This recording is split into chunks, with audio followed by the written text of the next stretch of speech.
Hadirin yang dimuliakan Allah Subhanahu wa taala, kita tarik kesimpulan pembahasan kita hari ini bahwa kita ini umat akhir zaman memang harus mempunyai amalan yang dahsyat, termasuk amalan yang dijamin ini.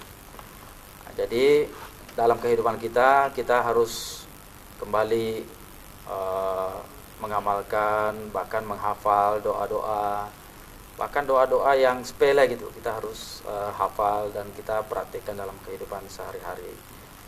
Kemudian masalah rezeki, kita harus yakin kalau rezeki itu dijamin, ya, karena ada beberapa hal yang manusia sudah mengadakan kontrak dengan Allah dan itu sudah didilkan, sudah oke dengan Allah.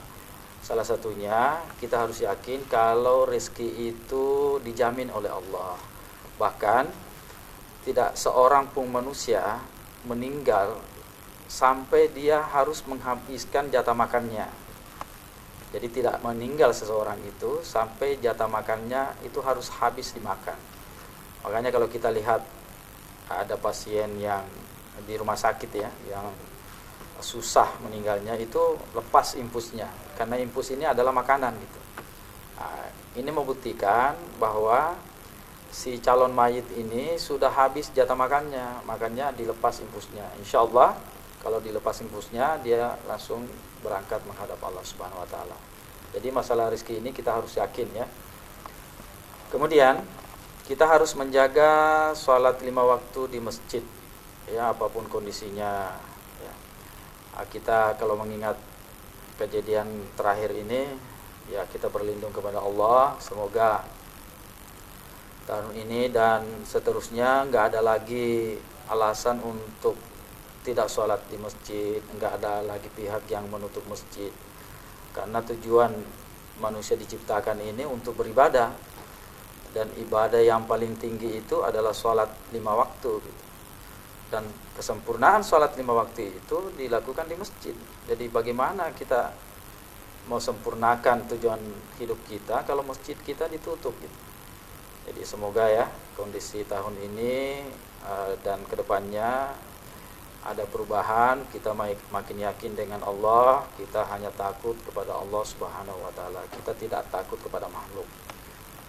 Hadirin yang dimuliakan Allah Subhanahu wa taala, itu yang pertama tadi, tetap kita sholat di masjid. Kemudian bagaimana kita dalam hidup ini kita berhijrah. Jadi hijrahnya itu dari orang yang sholatnya masih bolong-bolong menjadi disempurnakan sholatnya, orang yang sholat 5 waktunya masih di rumah, bagaimana tahun ini diusahakan hijrah, sholatnya di masjid. Bahkan yang sudah istiqamah di masjid, bagaimana bisa ditambah amalannya ya, ditambah misalnya sholat tahajudnya, karena sholat tahajud ini adalah sholat untuk mengatasi semua masalah gitu. Jadi kalau ada masalah, sholat tahajud. Ada masalah, sholat tahajud.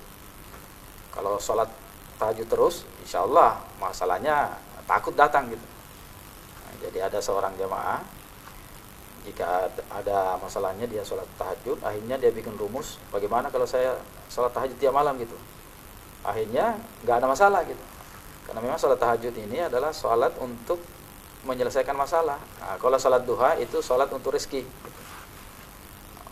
Kok ada sholat untuk rezeki? Ya memang agama sempurna gitu. Ada sholat untuk rezeki, itulah sholat duha. Bahkan ada amalan-amalan untuk rezeki. Pemirsa yang dimuliakan Allah Subhanahu wa taala, yang terakhir bagaimana kita punya generasi Al-Qur'an ya, generasi Al-Qur'an. Ini perlu ini, Bapak Ibu. Bagaimana kita punya anak atau cucu keturunan yang minimal satu orang adalah yang hafiz Quran.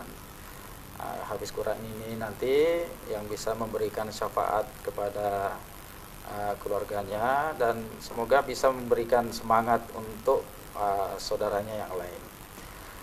Saya kira demikian untuk pertemuan kita. Semoga kita bisa istiqamah dalam amalan, kita amalkan sesuai dengan anjuran Rasulullah, dan kita bisa hidup dan mati di jalan Allah Subhanahu wa taala. Assalamualaikum warahmatullahi wabarakatuh.